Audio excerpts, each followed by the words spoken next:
इस मूवी के कहानी में हम लोग एक ऐसे बूढ़े आदमी को देखेंगे जिसे एक जेमा नाम की लड़की से प्यार हो जाता है और वो उसके साथ इंटीमेट होना चाहता है, लेकिन वो कभी भी अपनी दिल की फीलिंग उसे नहीं बताता है। ये आदमी जेमा के साथ घपाघप करने के लिए क्या क्या करता है ये हम आगे इस वीडियो में देखेंगे। तो चलिए इस मूवी को शुरू करते हैं। मूवी के स्टार्टिंग में हम लोग मार्टिन नाम के एक आदमी को देखते हैं। मार्टिन फ्रांस के एक छोटे से गाँव में रहता है। वो इस मूवी में अपनी स्टोरी खुद ही बता रहा होता है। वो कहता है वो 7 साल पहले पेरिस से यहाँ आया था। यहाँ उसके डैड बेकरी चलाया करते थे, इसलिए वो अपने फादर के काम को आगे बढ़ाता है। वो अपनी वाइफ के साथ इस बेकरी को चलाया करता था। मार्टिन एक बार ब्रेड बना रहा होता है, तभी उसका ब्रेड जल जाता है। उसकी वाइफ जब इसके बारे में उससे पूछती है, तब वो कहता है वो चार्ली के बारे में सोच रहा था। वो चार्ली के लिए काफी फिक्रमंद था। उसकी वाइफ उसे समझाती है। वो कहती है तुम्हें अपने काम को छोड़कर चार्ली के बारे में इतना नहीं सोचना चाहिए। कुछ देर के बाद मार्टिन चार्ली के घर में जाता है।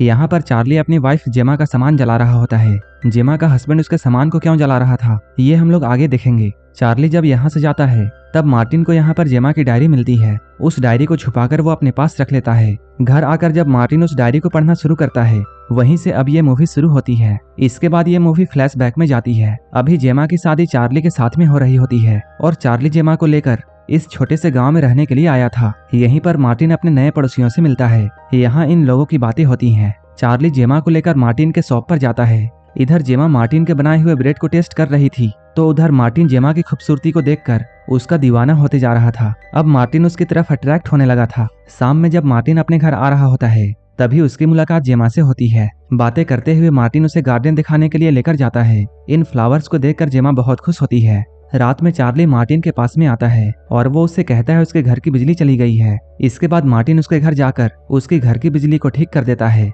तभी मार्टिन की वाइफ भी उसे ढूंढते हुए यहाँ आ जाती है। यहाँ ये चारों लोग मिलकर ड्रिंक करते हैं। ड्रिंक करते हुए मार्टिन बस जेमा को ही देखे जा रहा था। इन लोगों को यहाँ पर रहते हुए अब काफी दिन हो चुका था। एक दिन जेमा मार्टिन के शॉप पर आती है। वो यहाँ पर मार्टिन के ब्रेड्स की तारीफ करती है। मार्टिन उससे पूछता है क्या तुम्हें ये जानना है कि मैं इन ब्रेड्स को कैसे बनाता हूँ। जेमा इन ब्रेड्स को बनते हुए देखने के लिए हाँ कहती है। अब मार्टिन उसे पीछे वाले कमरे में लेकर जाता है जहाँ पर वो ब्रेड्स बनाया करता था। जब जेमा इन ब्रेड्स को बना रही होती है, तब मार्टिन उससे पूछता है तुम्हें इन ब्रेड्स को बनाने में कैसा लग रहा है। जेमा कहती है मुझे इन्हें बनाने में बहुत मजा आ रहा है। इस रूम में काफी गर्मी होती है। गर्मी की वजह से जेमा अपना स्वेटर उतारती है। ये सब देखकर मार्टिन अपने आप पर काबू नहीं कर पा रहा था। अब उसके मन में हवस जागने लगती है। वो बस जेमा को ही देखे जा रहा था। वो अपने आप पर किसी तरह काबू रखता है। मार्टिन अपने बेकरी के बाद अपना सारा वक्त अपनी फैमिली को देता है। एक बार जब वो बेकरी जा रहा था, तभी रास्ते में उसे जेमा मिलती है। मार्टिन उससे पूछता है तुम इतने दिनों से ब्रेड खरीदने क्यों नहीं आ रही हो। जेमा उसे बताती है वो डाइटिंग पर है,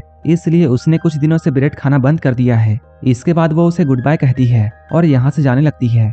लेकिन तभी उसके पीठ पर एक कीड़ा काट लेता है, जिससे जेमा को काफी दर्द होता है और वो चिल्लाकर मार्टिन को अपने पास बुलाती है। मार्टिन जल्दी से उसकी हेल्प करने के लिए यहाँ आता है। अब मार्टिन उसकी हेल्प करने लगता है और वो उसके कपड़े को हटाकर उस कीड़े को ढूंढने लगता है। मार्टिन उससे कहता है तुम्हें एक जहरीले कीड़े ने काट लिया है और मुझे इसका जहर चूसकर बाहर निकालना होगा। जेमा जल्दी करने के लिए कहती है। इसके बाद मार्टिन बिना वक्त गंवाए उस कीड़े के जहर को बाहर निकालने लगता है। इन दोनों को ऐसा करते हुए देखने में काफी अजीब लग रहा था। उसी वक्त एक लड़का यहाँ आता है और वो इन दोनों को ऐसा करते हुए देखता है। उस लड़के को ऐसा लगता है जैसे मार्टिन जेमा को जंगल में लाकर मंगल कर रहा है। इसके बाद वो मार्टिन के पास में जाकर उससे ये पूछता है तुम इसके साथ क्या कर रहे हो। अब मार्टिन उस लड़के को सारी बातें एक्सप्लेन करता है, लेकिन तभी जेमा बेहोश हो जाती है। अब ये दोनों उसे हॉस्पिटल लेकर जाते हैं। डॉक्टर उसका ट्रीटमेंट करता है। जब ये लोग हॉस्पिटल से घर आ रहे थे, तभी जेमा मार्टिन के कंधे पर सर रखकर यहीं पर सो जाती है। उसे अभी बहुत कमजोरी फील हो रही थी। मार्टिन को जेमा का उसके कंधे पर सर रखना बहुत अच्छा लगता है। एक बार जब मार्टिन अपने शॉप पर होता है, तभी मार्टिन उस लड़के को जेमा के साथ बात करते हुए देखता है। उन दोनों को ऐसे बातें करते हुए देखकर मार्टिन मन में ये सोचता है इन दोनों का अफेयर जल्द ही शुरू होने वाला है। एक बार जब मार्टिन कहीं जा रहा होता है, तभी वो जेमा को देखता है। वो अभी गाड़ी से कहीं जा रही होती है। इसके बाद मार्टिन उसका पीछा करता है। मार्टिन देखता है जेमा उस लड़के के घर पर गई है। इस लड़के का नाम था हार्व। मार्टिन इन दोनों को एक साथ एक ही घर में देखकर बहुत शौक होता है। मार्टिन को शुरू में तो ऐसा लगता है जैसे जेमा हार्व के साथ में वाइन पीने के लिए गई होगी, क्योंकि हार्व ने उसकी मदद की थी। लेकिन असल में बात यह थी कि जेमा हार्व के साथ घपाघप करने के लिए गई थी। उसी रात मार्टिन जेमा के घर पर डिनर करने के लिए आता है और यहाँ पर वो जेमा के गले में लव बाइट देखता है। इस बाइट के निशान को देखकर मार्टिन ये समझ जाता है हार्व ने जेमा के साथ में पेलन क्रिया कर दिया है। ये देखकर मार्टिन बहुत सैड होता है, क्योंकि वो मन ही मन में जेमा को बहुत पसंद करता था। अगले दिन मार्टिन हार्व के पास जाता है जब ये दोनों बातें करती हैं तब हार्ब उसे बताता है वो आजकल पढ़ाई में ध्यान नहीं दे रहा है। तब मार्टिन उसे ये एडवाइस देता है कि तुम्हें अपनी गर्लफ्रेंड को यहाँ बुला लेना चाहिए ताकि वो तुम्हारी पढ़ाई में हेल्प कर सके।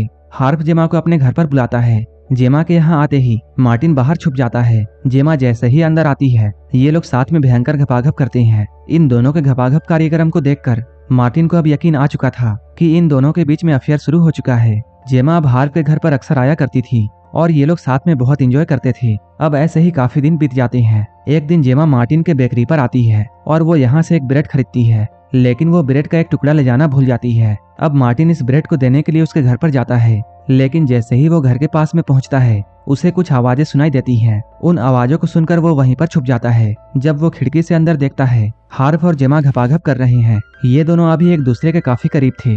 यहीं पर जेमा हार्ब को आई लव यू बोलती है। ये सुनकर मार्टिन को बहुत गुस्सा आता है। अगले दिन फिर से जेमा हार्ब के घर पर जाती है और यहाँ पर भी ये लोग जबरदस्त पेलन क्रिया करते हैं। ये लोग यहाँ पर इंटीमेट होते हुए इतने खो जाते हैं कि इन दोनों से एक मूर्ति टूट जाती है जो कि काफी महंगी थी और ये मूर्ति हार्ब की माँ को बहुत पसंद थी। इस टूटे हुए मूर्ति को देखकर जेमा हार्ब से ये कहती है वो अपने हस्बैंड से कहकर इस मूर्ति को ठीक करवा देगी। जाते हुए जेमा हार्ब से ये कहती है हम दोनों को भागकर लंदन चले जाना चाहिए।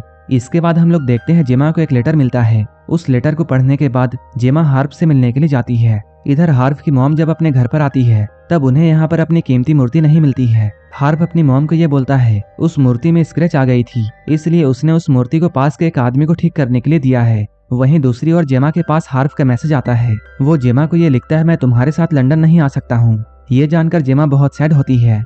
इसके बाद वो रोते हुए अपने घर जाती है। अब धीरे धीरे चार्ली को जेमा पर शक होने लगता है क्योंकि जेमा अब चार्ली पर ज्यादा ध्यान नहीं दे रही थी, जिसके वजह से चार्ली बहुत अपसेट था और वो गुस्से में कुछ दिनों के लिए लंदन चला जाता है। इसके कुछ दिनों के बाद जेमा से मिलने के लिए उसका एक्स बॉयफ्रेंड आता है। उसके एक्स बॉयफ्रेंड का नाम पैट्रिक था। कुछ वक्त के बाद में एक बार जब मार्टिन जा रहा था तभी वो इन दोनों को सड़क पर किस करते हुए देखता है। ये देखकर मार्टिन समझ जाता है कि जेमा को क्या चाहिए। इसके अगले दिन पैट्रिक जेमा के घर पर आता है। जब ये लोग एक दूसरे से बातें कर रहे होते हैं उसी वक्त चार्ली भी अपने घर वापस आ जाता है। वो जैसे ही अपने घर के अंदर जाता है वो भागता हुआ बाहर आता है और वो मार्टिन से हेल्प मांगता है। इसके बाद मार्टिन जब चार्ली के घर के अंदर जाता है तब वो यहाँ पर जेमा को मरा हुआ देखता है। उसे देखकर मार्टिन बहुत शॉक होता है। कुछ ही देर बाद पुलिस यहाँ आ जाती है और वो जेमा की बॉडी को पोस्टमार्टम के लिए लेकर जाती है।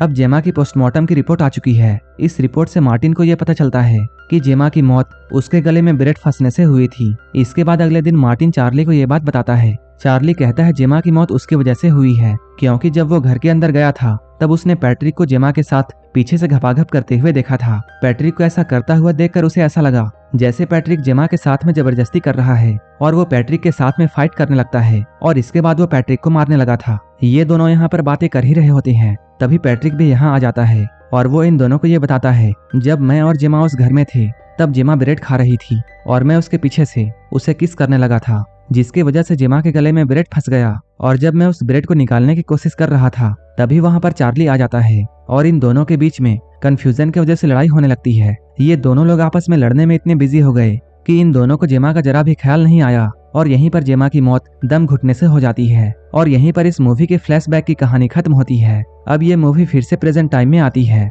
यहाँ पर मार्टिन का बेटा मार्टिन से ये कहता है हमारे पड़ोस में एक रशियन कपल रहने के लिए आई है। ये सुनकर मार्टिन उनके पास जाता है और इन रशियन कपल्स के साथ ये मूवी यहीं पर खत्म हो जाती है। अगर आपको ये मूवी अच्छी लगी हो तब एक लाइक जरूर कर देना और ऐसे ही वीडियोस के लिए मेरे चैनल को जरूर सब्सक्राइब कर लेना। तो मिलते हैं हमारी नेक्स्ट वीडियो में।